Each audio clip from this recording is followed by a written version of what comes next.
Nossa, eu tive que juntar duas turmas para dar uma. É.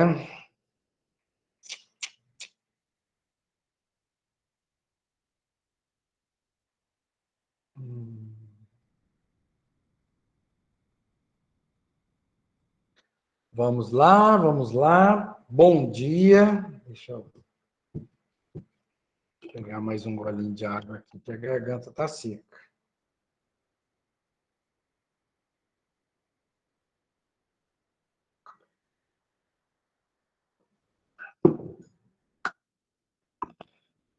Então, vamos lá. Tipos de escoamento. Hoje nós temos essa parte de tipos de escoamento. Por quê? O escoamento, até agora nós falamos do ar, né? Que o ar, no caso, o ar comprimido. Só que tem uma coisa que a gente tem que começar a considerar, principalmente quando a gente fala em bombas, que é o quê? Como que o fluido está passando ali. Aí você fala, nossa, mas o que isso tem a ver? Vai influenciar tanto assim? Você vê que, por exemplo, na Fórmula 1, a aerodinâmica é muito importante, né? Na Fórmula 1 é muito importante a aerodinâmica. Então, o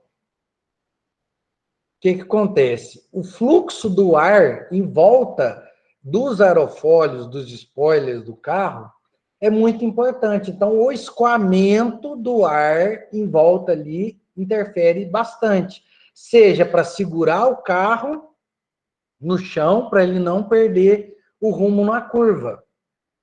Tá? Então, no caso, esse é o escoamento em torno das partes do carro. Só que quando a gente fala em mecânica aqui, porque essa área vai ter um nome específico, o pessoal estuda bastante dentro de aerodinâmica. Então, você vai pegar a aerodinâmica do carro, de um carro aerodinâmico, né? Você percebe que um carro esportivo é diferente de uma caminhonete. Por quê? Uma caminhonete, ela não é feita para pegar altas velocidades. Então, a frente dela, o porte, ela tem um desenho que favorece o fluxo do ar em volta dela. Porque esse não é o objetivo. O objetivo, no caso da caminhonete, ele vai carregar um peso e ter uma função de utilitário.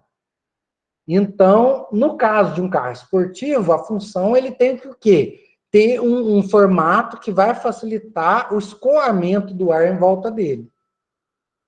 Então, essa é a ideia do escoamento. Só que, quando nós falamos na indústria, o escoamento do ar dentro de uma mangueira, ou, no caso, quando a gente fala em bombas, o escoamento de um líquido. Porque, grosseiramente falando, a diferença de compressor para bombas é que o que? O compressor vai trabalhar com fluido compressível, principal exemplo, o ar, então você consegue comprimir o ar, e a bomba vai trabalhar com fluido incompressível, vem lá do conceito da física, né? Dos materiais, dos fluidos. Então, o fluido incompressível é aquele que eu não consigo comprimir, que é o caso da água. Quer fazer o teste? Pega uma seringa maiorzinha, né, que fica até muito boa, sem agulha, óbvio. Você põe o dedo na frente da seringa,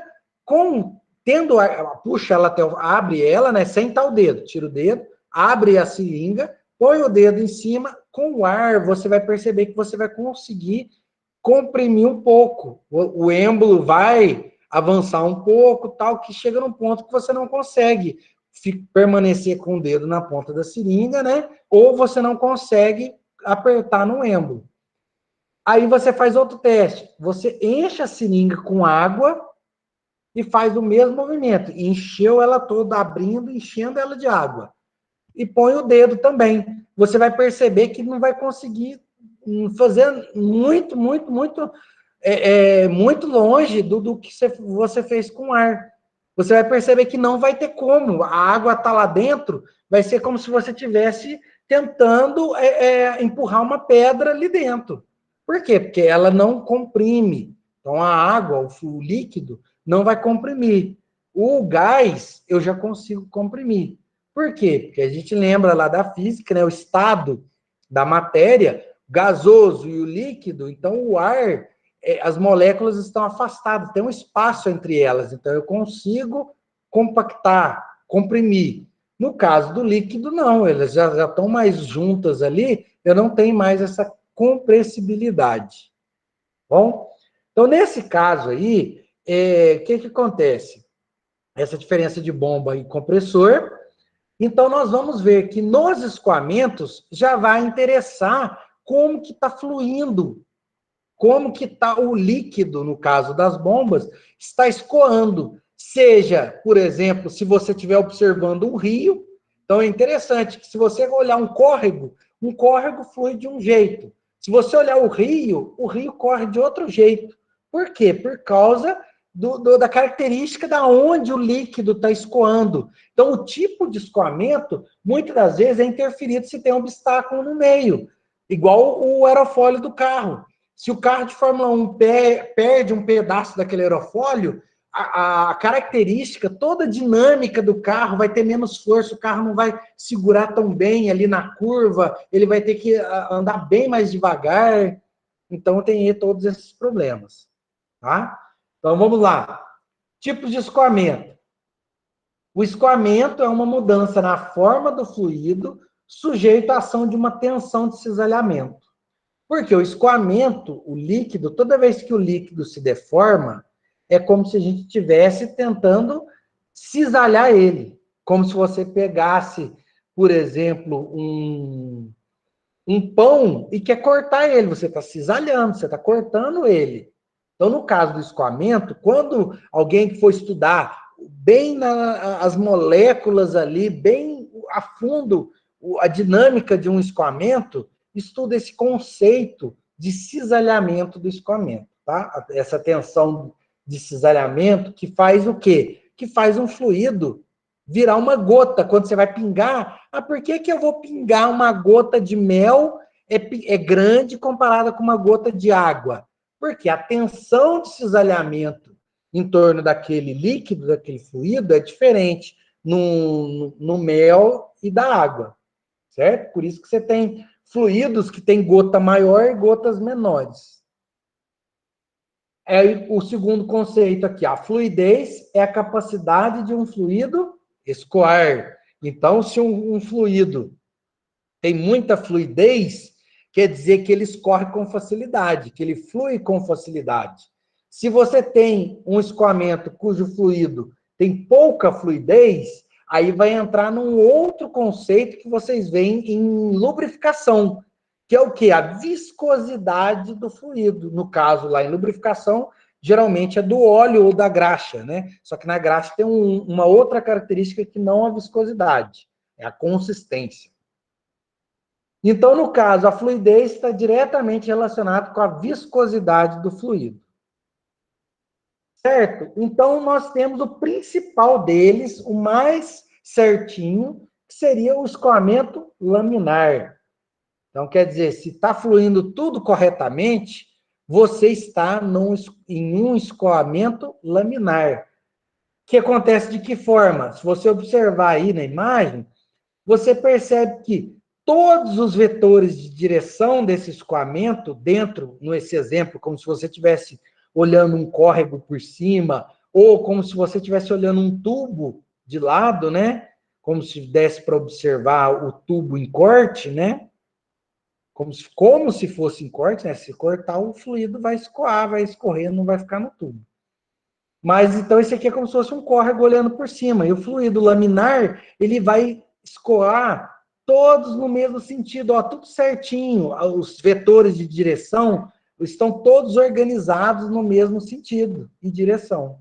Então, ó, a descrição seria: ocorre quando as partículas de um fluido movem-se ao longo de trajetórias bem definidas, apresentando lâminas ou camadas. Por isso que é o nome laminar. Então, ele vem o quê? Eu tenho as lâminas de velocidade, todas no mesmo sentido, todas corretinhas, certinhas, organizadas. No escoamento laminar, a viscosidade age no fluido no sentido de amortecer a tendência de surgimento da turbulência. Porque turbulência é quando você tem uma agitação fora, tudo que vai fazer o escoamento deixar de ser laminar, vai desorganizar o fluxo do escoamento, pode ser chamado de turbulência. Por exemplo, um redemoinho que vai formar ali no meio é uma turbulência. Então, você vê que o avião, quando ele está passando por uma turbulência, é quando vem um vento que não está, um escoamento que não é laminar.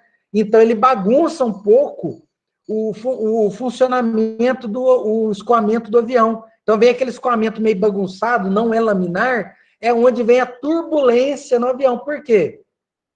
Porque como o escoamento não está certinho, aquela coisa constante, confortável, né, para quem está dentro do avião, quando vem a turbulência, o avião começa a tremer, justamente porque o escoamento de ar que está circulando em volta do avião, ele é um escoamento turbulento, ok?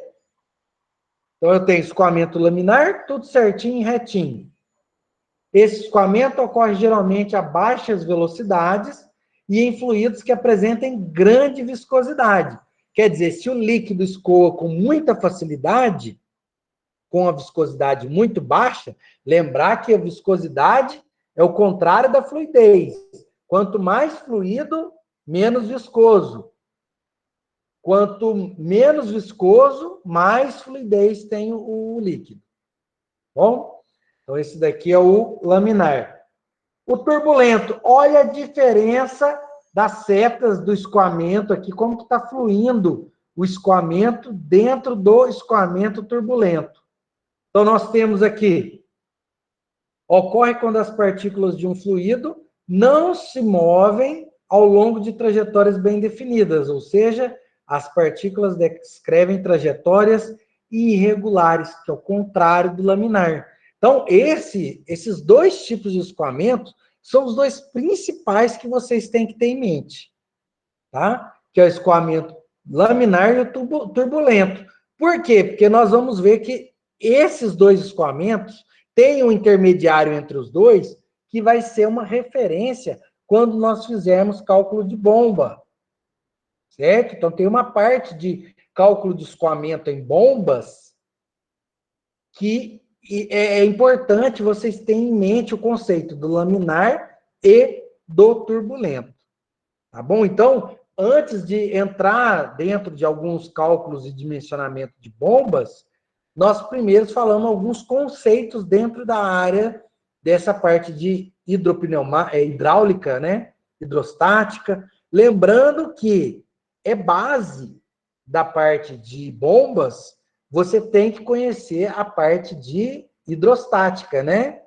E hidrodinâmica, porque o cálculo, tudo que é envolvido dentro da parte de escoamento de fluidos, vai estar relacionado com a parte de hidrostática, que vocês veem na física, e a gente vai comentar algumas coisas sobre hidrodinâmica. Bom? Então, aqui eu tenho, ocorre o escoamento turbulento quando?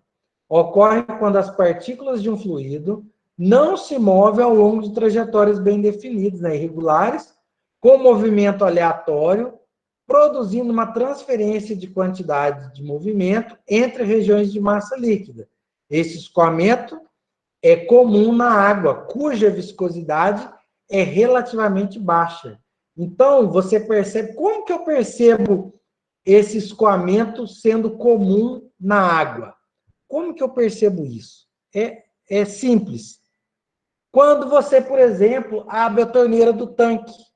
Se você perceber, a torneira do tanque, ela tem um registro que ajuda a gerar turbulência. Né? Geralmente, a torneira do tanque, quando você abre, e ela não tem o bico que afunila, quando ele sai na ponta mais grossa, certo? Você percebe que a água sai muito bagunçada ali. Ela sai por fora da torneira, aí tem hora que ela sai mais no meio, tem hora que ela muda de posição. Ela não sai de maneira uniforme, por exemplo, se você pegar uma torneira de banheiro e tirar a pontinha, desrosquear uma pontinha com telinha, que é o chamado aerador. ou que tem uma bolinha lá dentro, você desrosqueia que vem o cano livre. Você vai perceber que lá no caso da torneira do banheiro, a água sai mais organizadinha, certo? Mas mesmo assim ainda não é laminar, só que sai um pouco mais organizado. Só que aí, no caso da torneira do tanque, ainda dá para mostrar, é melhor, é mais nítido, justamente a turbulência do escoamento. Por quê? Porque é muito fácil uma água sair com o escoamento turbulento. Vai passar em vários lugares o caminho da água e ela desorganiza todo o fluxo dela. Tanto que tem um experimento que depois eu vou mostrar para vocês, tem um vídeo do escoamento laminar e escoamento turbulento. E é interessante, por quê? Porque aí você consegue perceber a diferença quando o escoamento é laminar e o escoamento é turbulento. Quer ver? Deixa que eu vou até colocar aqui no YouTube, tem o videozinho sobre escoamento laminar e escoamento turbulento. Quer ver? Ó?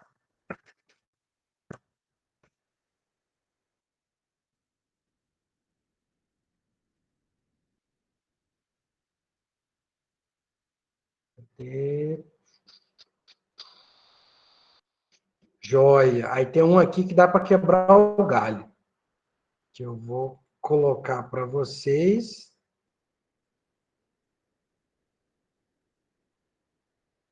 Deixa eu ver.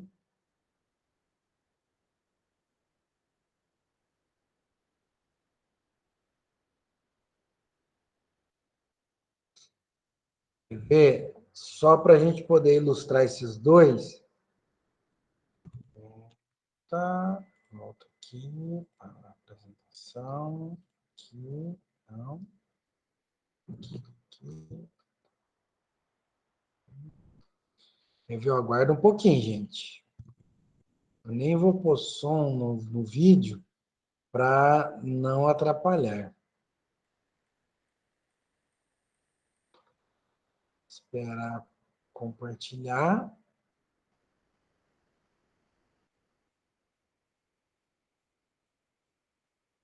Então, nós temos aqui. Espera, deixa eu ver aqui.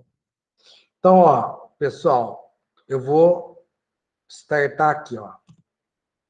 Então, você está vendo o escoamento laminar. A água parece que está parada aqui, mas não está. Ela está escoando. Eu dei um pause aqui, mas ele está soltando esse líquido, esse corante, dentro da água, e a água está fluindo dentro dessa mangueira, certo? Então, nesse ponto aqui, eu tenho escoamento laminar. Por quê? Ó, você percebe que isso que acontece aqui no meio está acontecendo em cima e embaixo. Por quê? O líquido está todo fluindo de forma ordenada, organizada. Então, o escoamento é laminar. Ele está... Todas as camadas do escoamento estão organizadas e no mesmo sentido, certo? Então, eu tenho aqui o escoamento laminar, ó. Eu vou voltar um pouquinho aqui, ó. Tá correndo, então tá circulando a água aqui. Tá circulando a água e tá fluindo, o líquido tá saindo ali de forma organizada e ele tá fluindo, ó, de forma laminar. Ó, o escoamento perfeitinho, escoamento laminar perfeito. E isso, se não me engano, é nem um tubo, eu acho que é numa mangueira. Porque a velocidade está muito baixa, né? Ah, professor, parece que ele está descendo. Sim, porque provavelmente o líquido com corante ele tem um peso maior do que o da água. Então, à medida que o escoamento vai indo, às vezes o líquido tende a pesar e descer mais na parte de baixo desse tubo aqui transparente. Certo? Agora, olha o escoamento turbulento. Antes ele saía aí, ó, organizadinho, numa velocidade baixa, né? Olha que interessante. Olha aqui, ó. Se você perceber em volta aqui da agulha, o corante já sai e ele já espalha todo. Por quê? Porque, olha aqui, ó, você consegue ver até o redemoinho saindo ali, e se tivesse no presencial, aqui na tela do computador, eu consigo ver vagamente um sombreado. Por quê? Porque o corante, ele se espalha de uma forma muito grande, ó. Alterando o escoamento turbulento para o escoamento laminar, quer dizer, ele diminuiu a velocidade do escoamento através da diminuição da vazão, diminuindo a velocidade. Olha o que acontece. Olha lá, ó. Ele está numa forma aqui, ó, que ele está passando por um escoamento de transição. Nós vamos falar mais adiante disso, que é onde você não está nem turbulento, nem totalmente turbulento, nem totalmente laminar. Então, ó, ele vai passando, ó, ele vai saindo até se transformar no escoamento laminar. Ok? Então, é muito interessante isso daí. Vou sair aqui da apresentação. Espero que vocês tenham visto aí. Ficou muito legal. Certo? Então, basicamente, isso daí é a diferença, mostrando um experimento que nós faríamos um experimento desse no laboratório. Tem um equipamento lá para fazer um experimento de escoamento laminar e turbulento. Tá? Mas isso daí é facinho de fazer também, não tem muito problema, não. Por isso que é importante, tá bom? Então, eu tenho escoamento, aí agora eu tenho uns outros tipos que não são tão importantes para nós nesse momento. Para quem for estudar mais nessa área de hidráulica, engenharia mecânica, por exemplo, aí acaba usando mais. O escoamento unidimensional, por quê? Porque só tem um sentido para seguir. Escoamento bidimensional, porque você consegue, ele se movimenta em duas dimensões, por exemplo, para frente e para cima. Então, você consegue ver o perfil aqui, que ele se movimenta, mas ele é livre de um lado. Por quê? Se eu tiver o tubo cheio de líquido aqui, ele não tem como se movimentar, a não ser no sentido do tubo. No bidimensional, tem duas dimensões.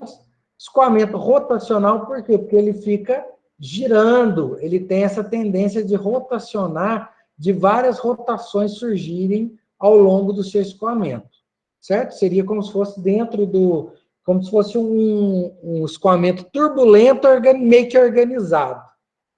Cairia isso daí, mas não é o foco nosso. Escoamento irrotacional não tem a rotação, né? No caso, é o contrário do rotacional. Mas já essa classificação já não é foco nosso. Escoamento permanente quer dizer as propriedades continuam a mesma. Por exemplo, a água que sai de uma caixa d'água, que o que sai é igual ao que está entrando, beleza, o escoamento é permanente. O que entra e o que sai é igual. Agora, se eu pegar um reservatório, fizer um furo, você vai perceber que o quê? No início, a água sai de um jeito.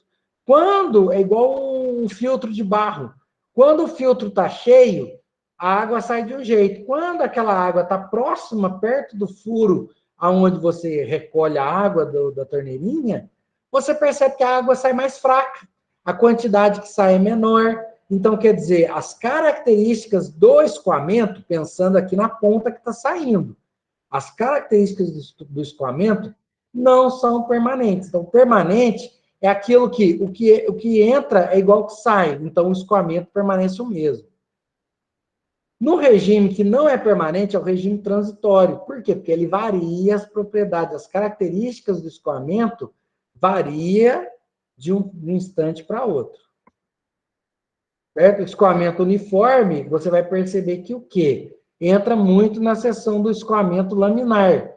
É considerado uniforme quando todas as seções transversais, quer dizer, se você fosse imaginariamente pegar um escoamento de um líquido e cortar ele em várias fatias, em várias seções, as propriedades desse escoamento em todos os pontos seriam iguais. Então, o escoamento variado, você já vai ter a velocidade, vai variar, né, em cada instante do fluido.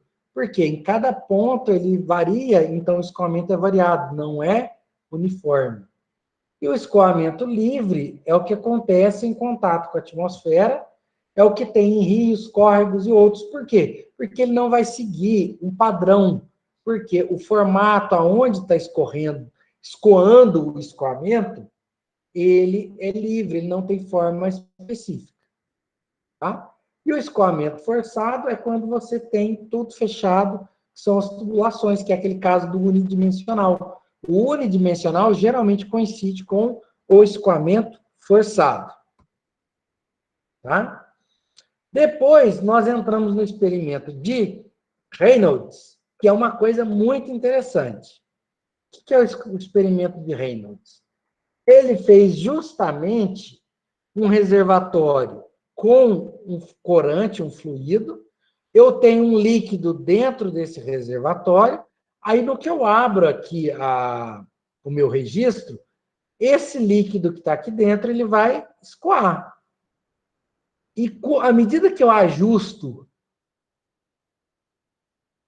perdão, à medida que eu ajusto a vazão do líquido, que é o que o rapaz fez naquele caso do experimento lá do tubo, que eu acabei de mostrar o vídeo para vocês, o tal do Reynolds, ele observou que à medida que eu trocava o fluido que eu trabalhava aqui dentro, que eu abria mais ou menos o registro, eu passava de um escoamento laminar, regime de transição, para um escoamento turbulento, certo? Então, eu trabalhava com os dois casos. Eu tenho o laminar de transição e o turbulento, que no caso nosso, os principais vão ser esses daqui, esses três. Tá? Então, ele percebeu essa diferença, mano. Por quê? Como que é a variação do regime laminar para o de transição e para o turbulento? Como que varia o regime de escoamento do fluido dentro de um tubo?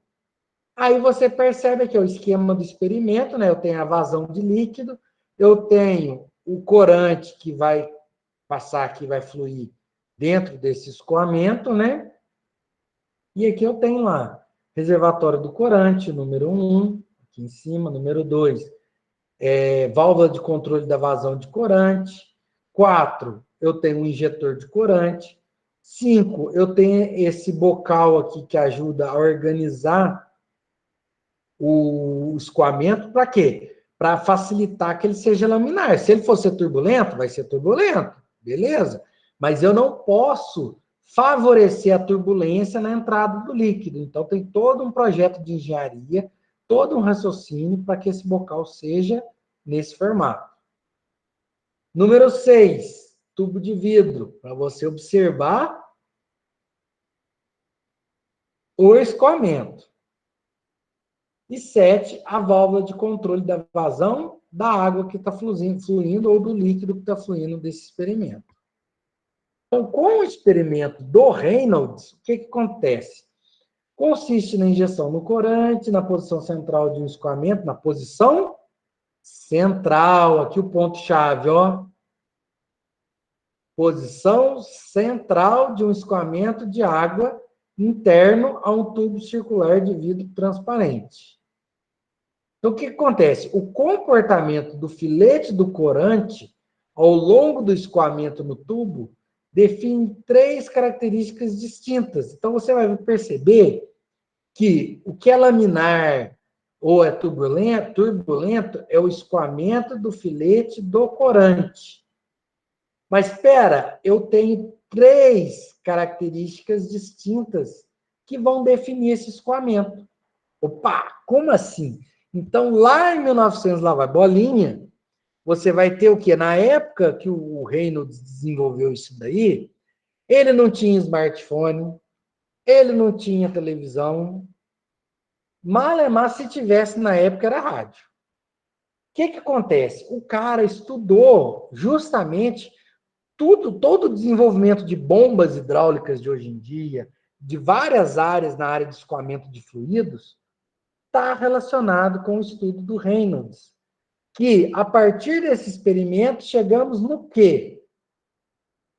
Regime laminar. O corante não se mistura com o fluido, permanecendo na forma de um filete no centro do tubo. Ok, observamos isso. O escoamento processa-se sem provocar mistura transversal entre escoamento e o filete, observável de forma macroscópica, quer dizer, a olho nu você percebe.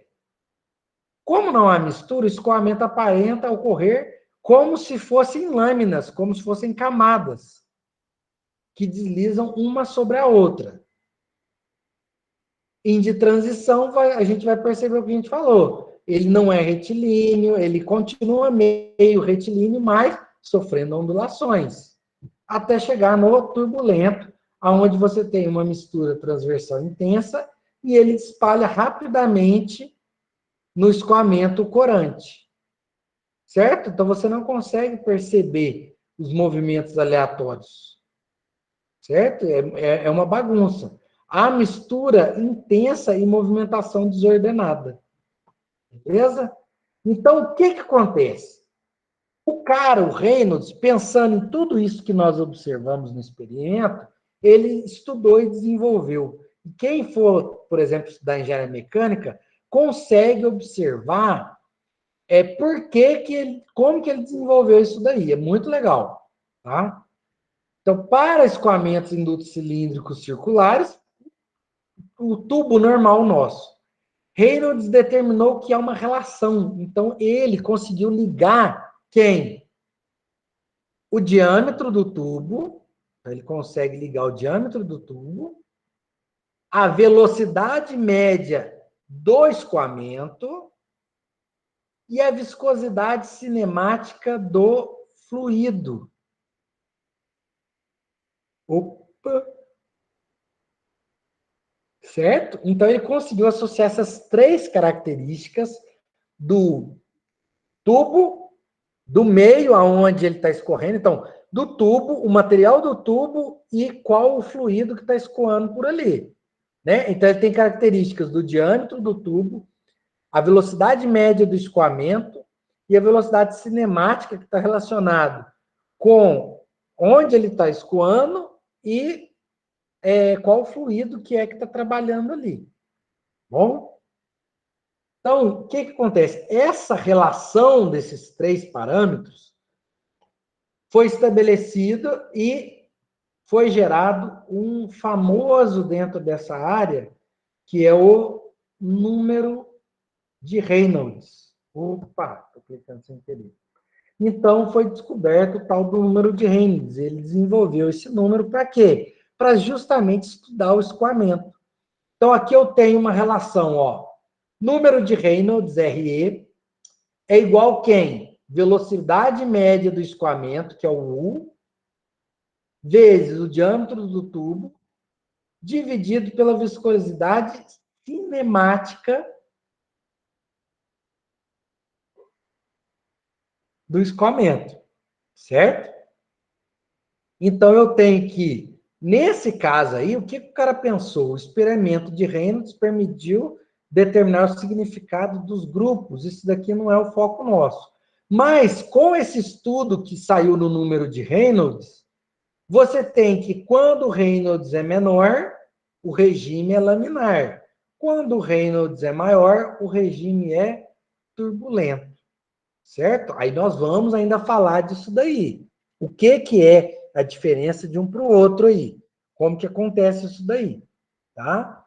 Então, eu tenho lá, por exemplo, ó, nesse caso, nesse exemplo aqui, está dizendo que número de Reynolds abaixo de 2.000, por que eu estou falando nesse caso? Porque em algumas literaturas ou no exercício pode pôr lá, abaixo de 1.800, que é laminar, não de 2.000. Tá? Pode aparecer alguma outra variação, alguma outra orientação. Então, eu tenho aqui número de Reynolds abaixo de 2.000, laminar. De 2.000 a 2.300, de transição. Acima de 2.300, turbulento. Por que a gente está falando isso? Ah, mas para que serve o escoamento? Vai servir para várias coisas. Por exemplo, ó, ele vai servir para você fazer estudo de bombas. Dependendo do tipo de escoamento, você pode saber se isso pode vir a surgir problema na bomba. Porque tem alguns casos que o escoamento turbulento pode gerar problemas em bombas. Bom? Então, nesse caso, a diferenciação do número de Reynolds. Aqui a gente tem algumas referências, né? Deixar aqui para alguma coisa que quiser consultar. E depois também eu vou disponibilizar uma apostila para vocês. Então, na aula de hoje, eu vou parar no número de Reynolds e depois a gente vai fazer alguns cálculos. Aí vai entrar na parte de cálculo de número de Reynolds, cálculo de dimensionamento de bomba, tá? Então, esse comecinho é um pouco mais light. Porém, eu vou deixar um material lá bom para vocês lerem sobre escoamentos, tá? E isso é muito importante, por quê?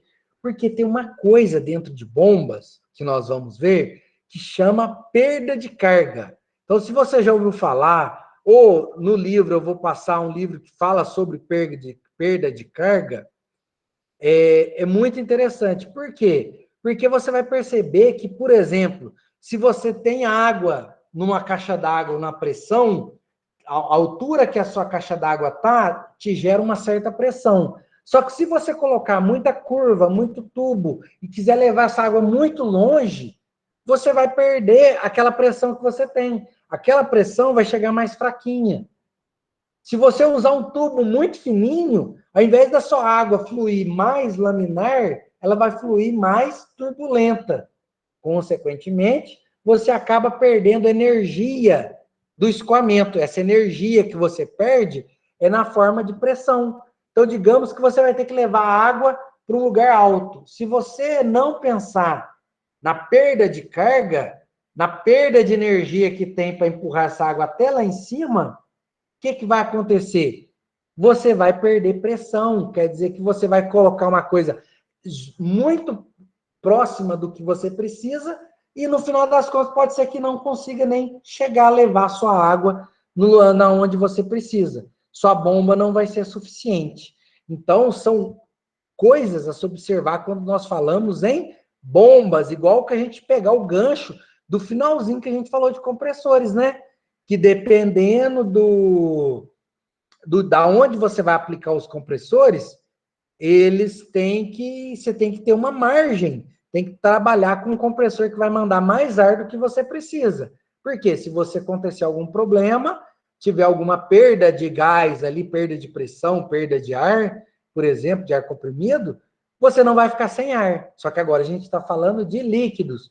E igual nós falamos de ar comprimidos anteriormente, agora nós falamos de, por exemplo, de água, uma bomba de água. Só que eu posso ser uma bomba de outro líquido, de ácido, por exemplo.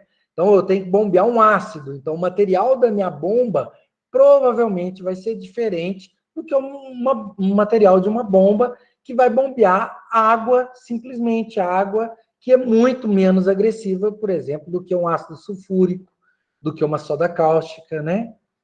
Então, tem que ser observado isso daí.